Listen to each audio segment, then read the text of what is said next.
Hi hello नमस्कार, मी Snehal free living art मध्ये तुमच्या सर्वांचं खूप खूप मनापासून स्वागत करते। महाशिवरात्री जवळ आलेली आहे आणि खूप विचार केला की तुम्हाला असं काय दाखवावं की काहीतरी युनिक असेल आणि जे रॉ मटेरियल पासून एकदम मस्त असं तुम्हाला काहीतरी दाखवायचं होतं मला। तर खूप सारा विचार करून मी काहीतरी डिसाइड केलं आणि ते काय असणार आहे ते तुम्हाला पुढे व्हिडिओमध्ये समजणारच आहे। ते कसं बनणार आहे, काय बनणार आहे हे सगळं जाणून घ्यायचं असेल तर तुम्हाला हा व्हिडिओ शेवटपर्यंत बघायला पाहिजे। आणि नेहमी सांगते, व्हिडिओ आवडला तर एक लाईक नक्की करा, कमेंट करून मला नक्की सांगत जा की नेक्स्ट व्हिडिओ तुम्हाला कशावरती बघायला आवडेल। तर प्लीज मला कमेंट करून नक्की सांगत जा। थोडंसं मला विचार करण्यापेक्षा काहीतरी तुमची सजेशन्स आली तर मला पटकन व्हिडिओ बनवता येईल त्यापासून। तर काही वेळ न घालवता आपण लगेचच व्हिडिओला सुरुवात करूया। या वस्तू सगळ्यांच्या घरामध्ये असणार मला माहित आहे। काहीतरी जुना झालेला आपल्याकडे पॅन असतोच, पॅन नसेल तर तुम्ही कोणतीही एखादी जाडसर प्लेट वापरू शकता। कपचे हँडल तुटलेले कप असतात, या रिकाम्या बॉटल्स असतात। आता तुम्हाला वाटेल काही लोकांना की या अशा कचऱ्यातल्या वस्तूंपासून तू देवासाठी काहीतरी बनवणार आहे, तर तसं नाहीये। या कचऱ्यातल्या नाहीयेत, आपण आपलं साहित्य यातलं वापरून घेतो जे यूज करण्यासारखं आहे आणि आपण या प्लास्टिक बॉटल्स कप टाकून देतो। हे जाऊन बाहेर कचराच होणार आहे, त्यापेक्षा मी या वस्तू सुद्धा साफ करून व्यवस्थित ठेवते, कारण जेणेकरून मला कोणत्याही क्राफ्टमध्ये उपयोगी पडेल यासाठी। तर ह्या मी वस्तू आहेत या फेविबॉन्डने मी चिकटवून घेतल्यात आणि याला आपण आता कव्हर करणार आहोत। त्यासाठी मी इथे वॉल पुट्टी आणि पाण्याचं मिक्सचर करून घेतलेलं आहे आणि हे कापड आहे हे मी शर्टचं कट करून घेतलेलं आहे, जुन्या शर्टचं। तर तुम्ही बेडशीट किंवा जुने काही कपडे असतील जे रद्दी असतील ते कापड तुम्ही थोडेसे सर्कल शेप मध्ये कट करून घ्या आणि ते व्हाईट पुट्टी किंवा व्हाईट सिमेंट मध्ये तुम्ही ते डिप करून अशा पद्धतीने ते कव्हर करू शकता। रॅन्डम कसंही कव्हर करू शकता, कारण मी इथे बनवणार आहे हिमालय, म्हणजेच आपले जे बर्फाचे मस्त असे डोंगर असतात तर ते बनवणार आहे। आता मला माहित नाही भविष्यात कधी जाऊ शकेल नाही शकेल हिमालय बघायला किंवा असे बर्फाचे डोंगर बघायला, तर मी घरीच घेऊन आले त्यासाठी। तर मी असे मस्त असे बर्फाचे डोंगर बनवणार आहे आणि अगदी सोप्या पद्धतीने होतात हे। तर यावरती आपल्याला कापड फक्त हे डिप करून टाकायचं आहे आणि आता हे जे तुम्हाला यामध्ये सुद्धा कापड जे कोरडं आहे ते दिसत असेल तर त्यावरती आता आपण परत एकदा तसंच मिक्सचर करणार आहोत वॉल पुट्टी आणि पाणीचं, आणि ते परत त्यावरती आपण घालणार आहोत। इथे मी थोडंसं वॉल पुट्टी आणि पाणी आणि थोडंसं फेविकॉल मिक्स करून एक थोडंसं जाडसर पेस्ट तयार करून घेतली। याला तुम्ही टेक्स्चर पेस्ट म्हणू शकता। तर ही पेस्ट आहे ही मी उरलेल्या भागामध्ये लावून घेते। इथे मी थोडंसं टेक्स्चर करून घेते जेणेकरून काहीतरी गवत असेल अशा पद्धतीचं दाखवता येईल, कारण थोडंसं व्हाईट शेड बरोबर आपल्याला ग्रीनिश शेड असेल तर जास्त उठून दिसेल असं मला वाटलं, म्हणून मी हे तयार करून घेते। तुम्ही पूर्ण व्हाईट सुद्धा ठेवू शकता, पूर्ण बर्फासारखं तुम्ही हे दाखवू शकता। हे माझ्याकडे थोडे दगड आहेत जे गोल गोल आपले समुद्रावरती भेटतात ते एकदम प्लेन वाले, तर ते लावून घेतले। ते नसतील तर तुम्ही कुठलेही दगड छोटे मोठे लावू शकता। आणि अशा पद्धतीचं थोडंसं मी आणखी हे मिक्सचर तयार करून यावरती घालून घेतले, पूर्ण कापड झाकून घेतलेलं आहे। जिथे जिथे क्रॅक गेलेत तिथे तिथे मी परत एकदा थोडीशी पेस्ट करून मी यावरती लावून घेतली। आता हा जो छोटासा मटका आहे हे सगळ्यांच्यात बऱ्यापैकी असतोच, तर हे नसेल तरी तुम्हाला मार्केटमध्ये कुठेही मिळेल। याला मी होल करून घेतलेला आहे। होल करताना तुम्ही तो मटका आहे तो थोडासा भिजवून घ्या आणि मग त्यावरती होल करू शकता। आता हे चिकटवण्यासाठी मी परत एकदा वॉल पुट्टीची आणि फेविकॉल पाणी मिक्स करून एक पेस्ट तयार केली आणि त्यावरती हे मटका मी चिकटवून घेतला आहे। अगदी इझी आहे।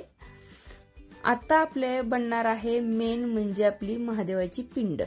तर त्यासाठी मी इथे मोल्डेड क्ले वापरत आहे। मोल्डेड क्ले ऐवजी तुम्ही वॉल पुट्टी क्ले सुद्धा वापरू शकता, पण मोल्डेड क्ले वरती काम करणं अगदी सोप्या पद्धतीने होऊन जातं। तर अशा पद्धतीने मी यापासून पिंडीचा आकार देऊन घेते आणि अगदी सोप्या पद्धतीने ही पिंड तयार होते। अगदी इझी तुम्ही कशापासूनही बनवू शकता। जर तुम्हाला अशी बनवायची नसेल किंवा जमत नसेल तर तुम्ही विकत पिंड जी मिळते किंवा तुमच्या प्रत्येकाच्या देवाऱ्यामध्ये अशा पद्धतीची महादेवाची पिंड असते, ही पिंड सुद्धा तुम्ही या क्राफ्टमध्ये ठेवू शकता। तर अशा पद्धतीने अगदी सोप्या पद्धतीने मी हे दाखवण्याचा प्रयत्न केलेला आहे, जेणेकरून तुम्ही प्रत्येक जण अशा पद्धतीचं क्राफ्ट तुमच्या घरामध्ये ठेवावं। खूप सुंदर हे क्राफ्ट तयार होणार आहे आणि तुमच्या घरामध्ये हे रेग्युलर तुम्ही वापरू शकता। तुमच्या होम डेकोर मध्ये अगदी बेस्ट तुम्हाला दिसणार आहे। तर हे नक्की तुम्ही कधीही करू शकता, की महाशिवरात्रीच आहे म्हणून स्पेशली तुम्ही केलं पाहिजे असं काहीच नाहीये। तुम्ही जमेल तेव्हा तुम्ही हे क्राफ्ट नक्की करा आणि तुमच्या घरामध्ये नक्की सजवा। तर आपलं बोलता बोलता आपली पिंड हे तयार सुद्धा झालेली आहे। अगदी सोपी आहे बनवण्यासाठी आणि दिसायला अगदी सुंदर दिसते, तुम्ही कशीही पिंड बनवली तरी। तर ही पिंड मी चिकटवून घेणार आहे, पण आधी ती सुकू द्यायची आहे खालीच आणि मग आपण ही चिकटवणार आहोत। पिंड आहे म्हटल्यानंतर त्याच्या शेजारी त्रिशूल आणि जे डमरू आहे ते सुद्धा पाहिजेच। तर मी अगदी सिंपल पद्धतीने आणि फर्स्ट टाइम मी बनवत आहे अशा पद्धतीचा त्रिशूल, तर मी ट्राय करते। तुम्हाला हा योग्य वाटतोय त्रिशूल की नाही, कसा वाटला हे मला नक्की कमेंट करून सांगा। अगदी सोप्या पद्धतीने मी हे ट्राय करून बघते। उरलेल्या क्ले पासूनच मी हा त्रिशूल बनवते आणि त्यासाठी मी वुडन स्टिक खाली लावून घेतली आणि त्यावरतीच आपल्याला इथे डमरू बनवायचं आहे। तर हे सगळं जे क्लेचं मटेरियल आहे ते शक्यतो तुम्ही खालीच पावडर घालून तुम्ही ते सुकवून घ्या आणि त्यानंतर सुकल्यानंतर तुम्ही हे चिकटवा, ज्या क्राफ्टवरती आपल्याला हे चिकटवायचं आहे तिथे। हे आपलं जे क्राफ्ट होणार आहे, DIY होणार आहे, हे अगदी युनिक असणार आहे आणि तुम्ही जर अशा पद्धतीचे DIYs तुम्ही जर बाहेरून मार्केटमधून घेणार असाल तर खूप कॉस्टली पडतात। तर त्याऐवजी तुम्ही कमीत कमी खर्चामध्ये हे घरातली घरात बनवू शकता अगदी सोप्या पद्धतीने। आपली ही पिंड सुकलेली आहे, आता ही आपण चिकटवून घेणार आहोत फेविकॉल लावून। याला सपोर्ट म्हणून थोड्या वेळासाठी आपल्याला काहीतरी सपोर्ट द्यावा लागेल आणि हे पूर्ण सुकल्यानंतर आपल्याला याला कलर देऊन घ्यायचा आहे। तर पूर्ण व्हाईट सिमेंटमुळे वॉलपुट्टीमुळे व्हाईट तर दिसतच आहे, पण यावरती आपल्याला परत एकदा व्हाईट कलर देऊन घ्यायचा आहे। मी इथे ॲक्रेलिक कलर वापरते, यामुळे ग्लेज येते छान कोणत्याही क्राफ्टवरती। याचे 2 कोट तरी तुम्ही देऊन घ्या आणि मी थोडासा ग्रे शेड, एकदम लाईट ग्रे शेड तयार करून घेतलेला आहे आणि तो फक्त मी खालच्या बाजूने स्प्रेड करते। आता जे आपण मटका छोटासा बसवला होता त्याला सुद्धा मी एकदम मातीचाच कलर देऊन घेते। खाली मी जे थोडंसं टेक्स्चर बनवलं होतं त्याला मी थोडासा ग्रीनिश कलर देऊन घेते, पूर्ण ग्रीन देत नाहीये। जे टेक्स्चर आहे त्याला फक्त मी ग्रीन कलर देऊन घेतलाय आणि जी पिंड आणि त्रिशूल आहे त्याला मी ब्लॅक कलर देऊन घेणार आहे। पूर्ण व्हाईट कलर मध्ये अगदी उठून दिसते ही पिंड आणि सुंदर दिसणार आहे हे आपलं क्राफ्ट। हा त्रिशूल आहे, हा सुद्धा आपण फेविकॉल लावून चिकटवून घेऊया किंवा तुम्ही वॉलपुट्टी लावून सुद्धा चिकटवून घेऊ शकता। हा जो छोटासा मटका आहे यावरती सुद्धा थोडीशी डिझाईन मी करून घेते, हे पूर्णपणे ऑप्शनल आहे।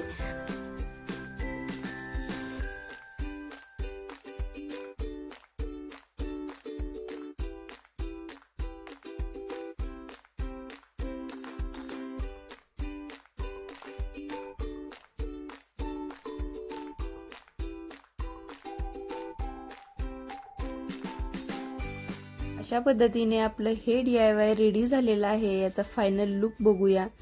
आता जो छोटासा मटका लावला होता त्यावरती आपण धूप पेटवून लावूया आणि इतकं सुंदर दिसतंय, हे जे व्हिडिओमध्ये दिसतंय त्यापेक्षाही सुंदर रिअलमध्ये दिसतंय। तुम्ही हे नक्की ट्राय करून बघावं अशी माझी इच्छा आहे आणि तुम्हाला हा व्हिडिओ कसा वाटला हे मला नक्की कमेंट करून सांगा। आवडला असेल तर एक लाईक नक्की करा, यामुळे मला पुढचा व्हिडिओ बनवण्यासाठी खूप जास्त प्रोत्साहन येतं। तर नक्की एक लाईक करा। हा व्हिडिओ पाहिल्याबद्दल खूप खूप धन्यवाद।